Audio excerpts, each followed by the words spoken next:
এখন শিবচরের সবচেয়ে বড় প্রশাসন হচ্ছে আমি না আমি তো আমার থানার ভিতরে কি চলবে এটা আমার থেকে ভালো কিন্তু জানবে না, তাই না?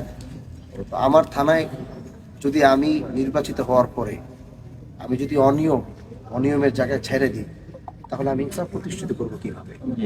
আমার কষ্ট হবে, কিন্তু আমার পুরা শিবচরের কোন গলিতে কে ঢুকতেছে এই খবর আমার রাখতে হবে, কোন বাসায় কে প্রবেশ করতেছে সেই খবর আমার রাখতে হবে। সেটাই, কোথায় রাত্রেবেলা কি চলতেছে সেই খবর আমার একজন এমপি হিসাবে রাখতে হবে।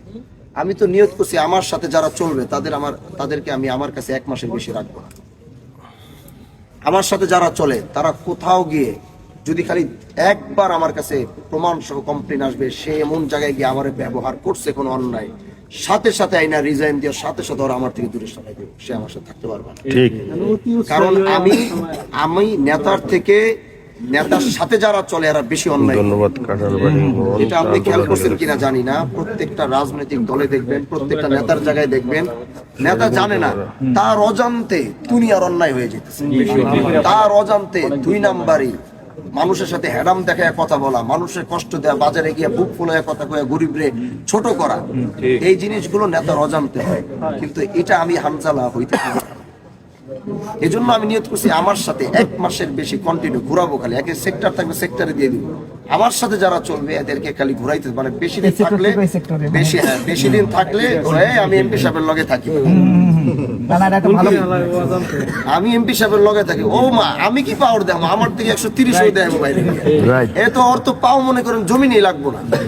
কিন্তু হ্যাঁ, আমার সাথে যারা চলবে তাদের ভিতরে যারা ভালো থাকবে, বিনয়ী থাকবে, যেমন অনেকে দেখি আমার থাকে এই ধাক্কা দিয়ে ওসব ধাক্কা, আমি খবরদার। আমি গতকালকে দেখলাম একজন ধাক্কা দিছি, খবরদার, এটা আমি দ্বিতীয়বার যেন আমরা দেখি। মানে আমার সাথে এমপির সাথে আসি, আর এমপির সাথে থাকার মধ্যে যেটা পাওয়ার, এটা তো নোংরা জিনিস, এটা হচ্ছে আধিপত্যের রাজনীতির ভিতরে সামিল। আমি সেটা আমার মধ্যে চাই না। আমার সাথে যারা থাকবে, আমি তো আমার সাথে যারা থাকবে এদের খোঁজ খবর, এদের পিছনে আবার আরেক দল লাগাই দিব যারা আমার সাথে এরা কি করতেছে। আমি যে রাজনীতিটা নতুনত্বের যে রাজনীতিটা করতে আসছি, এটা নিয়ে আমি একটু কাজ করছি। এজন্য প্রশাসন কি করবে, বিচার আমিই করব। আমার নলেজে কোনো কারণে আমি একটা বিচার করি নাই, কিন্তু এই বিচারে কি হয়েছে এটা ফার্স্ট টু লাস্ট ডিটেল আমার কাছে থাকতে হবে, যেতে পারছি। এবং এতটুকু আপনারা শিওর থাকতে পারেন, প্রত্যেকটা বিচারে যে হক সে তারটা বুঝে নিয়ে যাবে। আমি হানজালা বাইচে থাকবো ইনশাআল্লাহ। খাতা কলম আইনা দেন, এটা আমি গ্যারান্টি দিয়ে বলতে পারবো। আমার বিচারে আমার নামের উপরে কেউ 2 নাম্বারই করবে, যদি এমন হয় তাহলে ইস্তিফা দিয়া এমপিগিরি ছেড়ে দিব। ইনসাফ প্রতিষ্ঠিত করতে আসছি, ন্যায় বিচার প্রতিষ্ঠিত করে। আমার আমলে যদি অন্যায় হয় তাহলে তো আমার এই কাজ এখান থেকে চলে যাওয়া ভালো।